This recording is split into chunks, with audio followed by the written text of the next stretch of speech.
হচ্ছে মিস্টার আহসানুল হক জাকির। তিনি ওনার এই মনোনয়ন বৈধ করার বিরুদ্ধে উনি একটা আপিল দেন। একই সঙ্গে উনি যে ব্যাংকের সঙ্গে ব্যবসা করেন সেই ব্যাংকে একটি আপিল দায়ের করেছেন।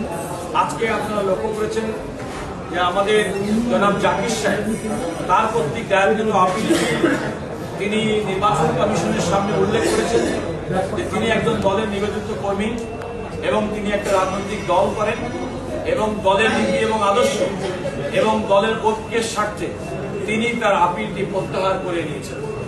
এবং এই কারণে আমরা এই আসনের প্রার্থী জনাব কাজী রফিকুল ইসলাম তিনি এই কমিশনের সরাসরি উপস্থিত ছিলেন এবং তিনি তাকে ধন্যবাদ দিয়েছেন যে রাজনৈতিক দলের মধ্যে একক প্রার্থী হিসেবে তার প্রতি জনাব জাকির সাহেব যে সমর্থন দিয়েছেন এই জন্য।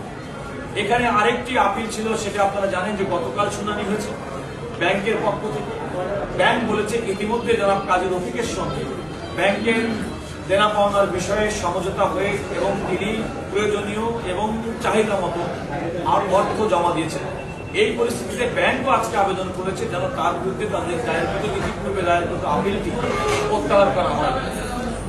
এখানে নির্বাচন কমিশনের পক্ষ থেকে কতগুলো বিষয় আলোচনা ছিল, সেটা হচ্ছে যে উনি কোন প্রক্রিয়া এটা করলেন এবং আমরা সেটা ব্যাংকের যে কর্মকর্তা তারা বলেছেন যে বাংলাদেশ ব্যাংকের একটা চিঠি দেখে আমরা দেখিয়েছি যে একজন ব্যাংকের গ্রাহকের সঙ্গে ব্যাংকের যে সম্পর্ক এবং বাংলাদেশ ব্যাংক রেগুলেটরি বডি তারা যদি কোনো তফসিলি কোনো ব্যাংকে কোনো একজন বড়োয়ার সম্পর্কে তার কোনো নির্দেশনা দেন তাহলে সেই ব্যাংক তফসিলি ব্যাংক সেটা মানতে পারবে এবং সেটা হিসেবেই ব্যাংক তার ঋণটি আমরা বলবো পুনঃতফসিলীকরণের প্রক্রিয়া শুরু করেছেন বা করেছেন এবং সে কারণে তিনি নির্বাচনের ক্ষেত্রে কোনো অযোগ্য হবেন না।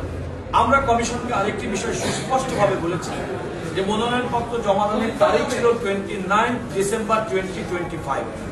29 ডিসেম্বর 2025 সেদিন বাংলাদেশ ব্যাংকের সিআইবি যে রিপোর্ট ছিল সেই রিপোর্টে তিনি ঋণ খেলাপি মুক্ত ছিলেন।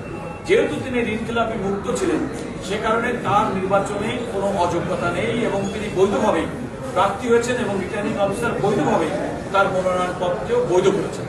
আমরা আজকের এই আদেশের ফলে চূড়ান্তভাবে বলতে পারি